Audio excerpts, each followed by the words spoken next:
This is my faculty tip. Teach students how to use Annotate in Zoom. Why, you ask? My main reason was because I didn't want to feel so alone out there in Zoom amongst the black tiles. I came up with a genius idea. Make them participate in a low-risk way. They didn't have to talk on the microphone. They didn't have to show their face on the screen. And I didn't have to keep manning the chat box. All I needed them to do was learn how to use Annotate and then have them participate.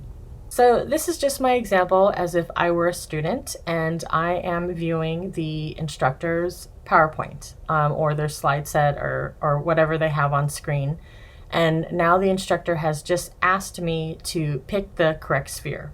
And I wanted to show you this perspective because what we see as instructors is different than what the students see. So if you want to use this as a way to engage the students, you'll need to know what it is that they see to walk them through the steps.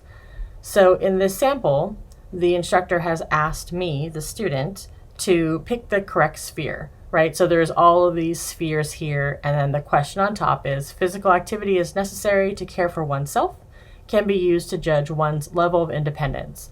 And so now asking me, the student, to pick one of these spheres, and by the way, of course, the correct answer is the one that got cut off in my example, is sphere of self-sufficiency. The student wants to annotate. So they go up to the very top where you see view options, which is right next to the green bar that says you are viewing the teacher's screen. So you click on a view options. You'll see all of these lovely choices of fit to window and all these other things. But what the student, what you're directing them to do is to pick Annotate. And once they pick Annotate, if they are on a computer, like a laptop or a desktop, they'll have all of these options. It is slightly different if they are on a phone or they are on a Chromebook or an iPad.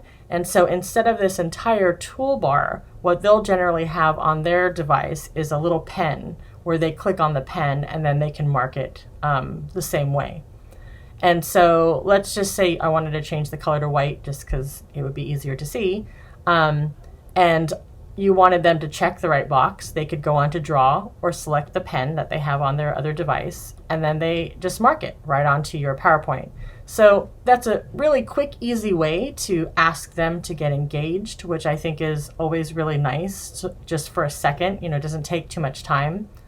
The downside of this is, of course, they could write this as many times as they want. So there's going to need to be some instruction to that. They can obviously clear it, which you should walk them through in case they make a mistake. And the other kind of fun thing that I like, but not all of the devices have, is this stamp feature. So instead of having to draw it, they can choose one of these, a check mark or a heart or a star. Let's use a star. And then they just go ahead and click right onto the thing. So again, if you have 40 students in your class and they all start going crazy, it's just going to be a big wall of yellow, which is not ideal. So again, some instruction needs to be given in the beginning. So hopefully this is an avenue that you can use. You can do a poll without having to do the Zoom poll. It just goes straight into your PowerPoint, right? You can have a graph. You could just ask them to circle something on the PowerPoint. And then each time on your screen, you also can clear all the drawings. So you can control all the drawings that show up on the screen. And I'll show you that in just a second. Now we're at the teacher's perspective. And this is what we're all used to seeing, right? This is the screen share, and usually see the green, you are screen sharing, and then we have the option to stop share. On theirs, it obviously said the view options, which I went over already. And so now that we're on our screen, just for a second, I just want to show you our Annotate is here, which is easy to find. And then you get the same toolbar. And so let's say we were all, the students and the teacher were writing all over this. Obviously, we're not going to be this messy, but just for the sake of this example, let's say there was a lot of writing on here, right? And so we said, okay, great. I close the toolbar and I'm like moving on to the next slide. What's important here is I should have cleared it, because if I move on to the next slide, all of the stuff we wrote on the previous slide follows us on every single slide. So let's go back.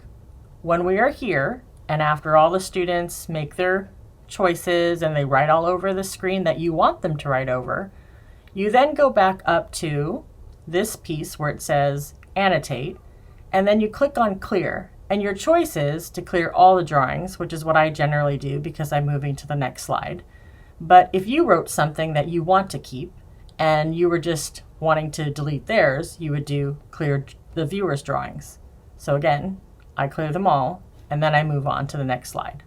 Thanks so much for listening. I hope you found this tip useful and have fun with your students at your next Zoom session.